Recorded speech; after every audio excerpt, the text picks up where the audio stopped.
Welcome everyone. We're doing the AHGL Season 5 Dota 2 match of Google versus Epic Gaiden, who didn't set a team banner, but yeah, they're the dyer of this match. Google is currently 9-0, and I believe Epic is currently 5-4. This is a match in the upper bracket round robin, the Group A of the AHGL standings. If you want more info, you can go to www.afterhoursgaming.tv, click on Dota 2, and there's a whole bunch of standings info there. I will be joined by Chuck, who should be joining up in about a moment or two. Assuming. Oh, there he is. I am here. Chuck is here! Welcome, Chuck. I'm here. Thank you, Monza. So, yep, we're just waiting for the last loader on Team Epic. There we go. So for those of you who aren't too familiar with the league, After Hours Gaming League is a league where a bunch of companies will field players from within their employee base, and everyone plays for charity. Some technical difficulties. So it's all for fun, but every one of these great players, idea. It's cool. yeah, and every one of these players is a full-time employee at the companies that they're representing. It's not, no one hires ringers or anything like that, at least not that I know of. 10 seconds remaining. So it's Now, all... Bunta, do you know what charities these companies are playing for? let me double check that real quick. Radiant team ban. Oops. I think it's definitely a cool idea to do After Hours Gaming League.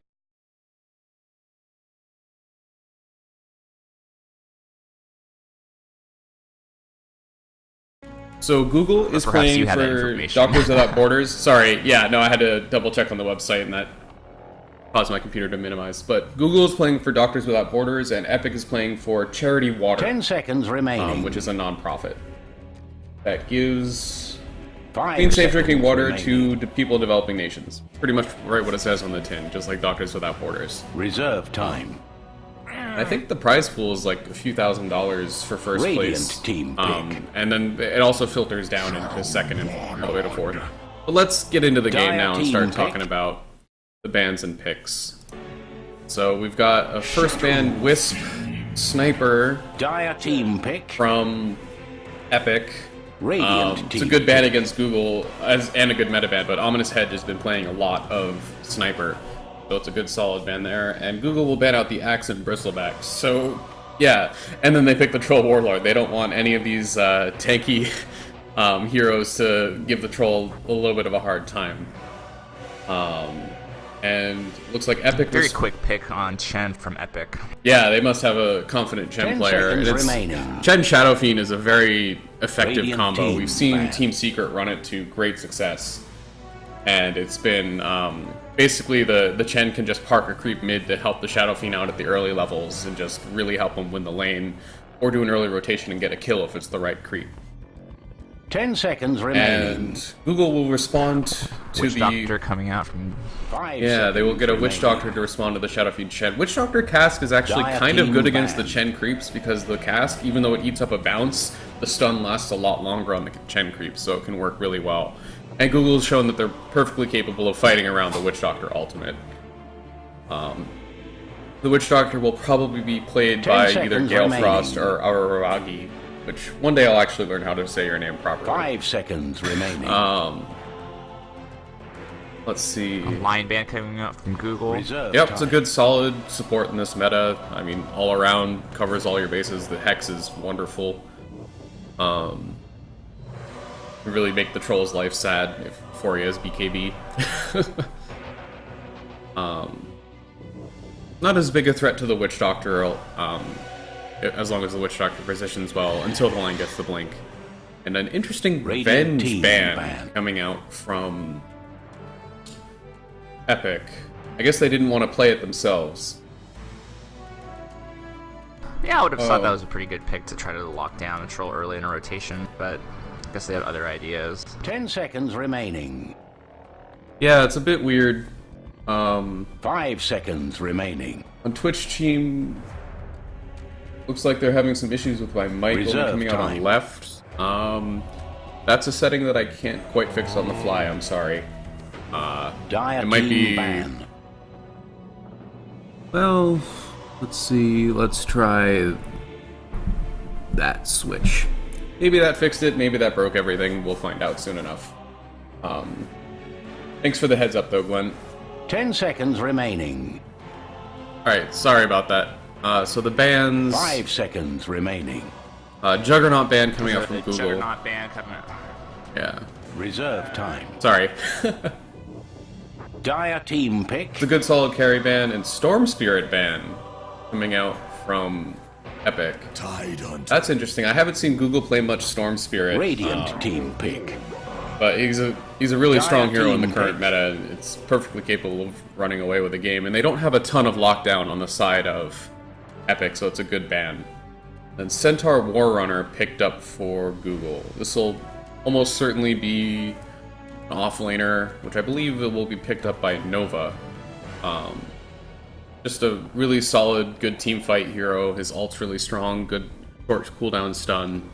10 seconds remaining. So, right now, with the Chen in the jungle, they probably won't be 5 able to seconds harass him out remaining. of the lane as easily unless Chen spends a lot of time coming Reserve to do time. that. There should be a decent lane for him. And then Tidehunter picked up by Epic. A good solid team fight every 2 minutes, but definitely very good at catching up for a weak laning stage with the Ancients and stuff like that, and really good at punishing a melee carry in lane. Troll will probably go safe lane for Google. They usually run it there. So he'll probably have to spend a little bit more time in ranged form if he doesn't want to get anchor smashed to death. Although we'll see what support that Google picks up to go with the Witch Doctor. They might be able to harass Tide pretty effectively out of lane if they go with something like a Skyrath, which I've seen them run before pretty effectively. I'm interested in seeing what Epic picks now because not a lot of damage coming out right now. Just a Shadow Fiend right now Radiant and team lots of pick. team fight. But after the average gets down from Tidehunter, they're gonna have to wait a while to fight again. So Yeah. curious to see what they're gonna pick up as their fifth. But right now, I feel like they might be looking to try to end this early with a Chen plus a team Shadow bang. Shaman, push. Then a Meepo comes Yeah. out. Do you remember the last time we watched Ominous Hedge play Meepo? And how crazy it was in that best of 3 against Twitch? And Meepo plus Troll, that's a dirty, dirty combination. That's 10 Troll seconds ultis and all the remaining. Meepos hitting that hard. That's going to be a lot of damage coming out there. 5 Yeah, seconds we're gonna be remaining. catching up with that Centaur Stampede as well. It's gonna be Yeah. pretty Yeah, scary. Google's got some pretty Reserve strong ability to almost constantly fight, especially since the Centaur all cooldown's much less than the Ravage, like you mentioned. But they do have the Shadow Shaman wards, which is good. They'll be able to take Roche pretty quickly if they want to with that. Between the Shadow Fiend E, well, not E, Radiant but team. the minus armor aura that he has, and the Shadow Shaman Dire wards, team pick. plus Chen creeps. But yeah, for their team fight right now, Alright. Ravage plus the wards, yeah. Go ahead. Let's see what they pick. They gotta try to lock down and kill a Meepo very fast, or Yeah, they're missing some control out of burst. the lane. So Yeah. I mean, the Shadow Fiend ult is pretty decent burst, and like his right click and raises are kind of scary. 10 seconds But- remaining. I mean, there's enough control 5 right now on seconds Google's side to remaining. control that Shadow Fiend pretty well between the Cask and the Centaur Stomp. Ooh, Faceless Void Radiant coming out, and then Void. instant Earthshaker pick coming out from Google. They knew exactly what they wanted there. So that's... Yeah, it looks like they got the Teamfight Wombo combo coming out for Epic Gaiden, whereas Google's lineup just speaks to me of constant aggression capability. Especially... we'll see who can execute better. They'll Yeah. have to get off some good Void ults, combo with some Shadow Fiend. I believe Yeah. actually, correct me if I'm wrong. I believe those nets do interrupt channeling, so that could be an issue for Shadow Fiend early. Yeah, if it's BKB. if Meepo does the nets correctly, he should be able to interrupt something even like the Shadow Fiend or Shadow Shaman channeling. But I believe the mechanic is you have to let the net fall. Like it's not 10 when the net seconds hits you; it's when it remaining. latches to the ground that it interrupts the channel. And if you keep netting 5 too quickly, seconds you can actually remaining. prevent the interrupt Got from it. happening. It's something that I've only seen come up once in a Meepo game. And it looks like we have a disconnect and a pause coming out right away.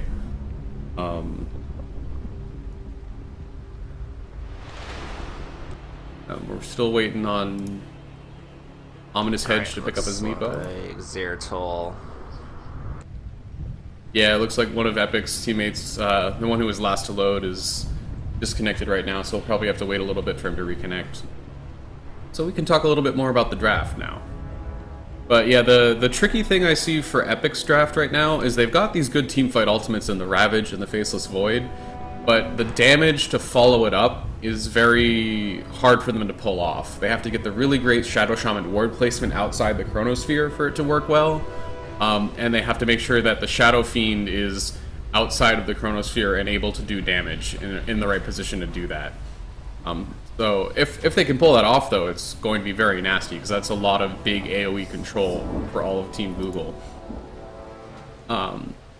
And Team Google isn't it'll be tricky incredibly to execute.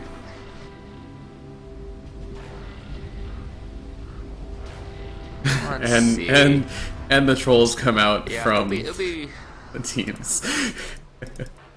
Like they want to go rock, paper, scissors instead.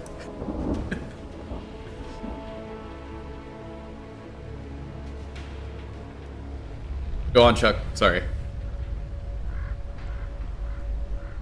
Oh no, I was gonna say, looking at like what you said with the execution here is gonna be key for Epic to be successful, because there's a lot of things that are gonna be dangerous if they're not able to lock down all of the Meepos, or at least at least get Troll in there. Then it's gonna be pretty dangerous for a Witch Doctor ult to bounce around the casts. Yep. So.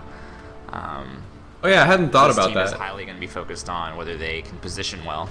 Yeah, I hadn't thought about that, but the Witch Doctor ult is actually a pretty good sort of soft counter to the Faceless Void Chronosphere if he doesn't get caught. Because you can just drop the ward outside the Chronosphere to attack the Faceless Void while he's trying to kill someone with the Massive Madness and force him to run away. So that's... I guess that's... Right. That and the Fisher are their two best Void counters, because they don't... The Venge was banned out, so they can't do the swap out of the Chrono. And I believe Meepo can actually poof into the Chronosphere if he wants. So even if Faceless Void catches one Meepo, it can actually be kind of dangerous if Ominous Hedge is quick enough to get the poofs in before the Meepo inside dies. Because if Faceless Void goes Mask of Madness, which most of them do, but he may not, it can be... You can take suddenly a lot more damage than you were expecting, and poof can be pretty painful. So, no, I'm looking forward to it. We'll definitely see what happens. Yeah. I mean, on Google's side, if they do get caught, most of them are pretty squishy, with the exception of really the Centaur. And the Meepo once he gets farmed. But so they should be, like, the burst from the Shadow Fiend should be enough to deal with any heroes caught within the Chronosphere, or even possibly just by the Ravage. That'll be enough time to get a couple of raises off and really wreak some hell. So Google will definitely have to be careful with their positioning. Yeah, I'm really interested in seeing if this Chen will do some early rotations and put the pressure on. Yeah, is it going to be an aggressive Chen or a farming It Chen? doesn't seem like he'll have much presence later. Yeah. Given this, given with Meepo, he's just going to be food later on in the game. Yep. Yeah, no, yeah, I definitely agree that the Chen should hopefully be pretty aggressive and really hope to dominate the lanes, because Meepo can accelerate very rapidly once he hits basically level 10.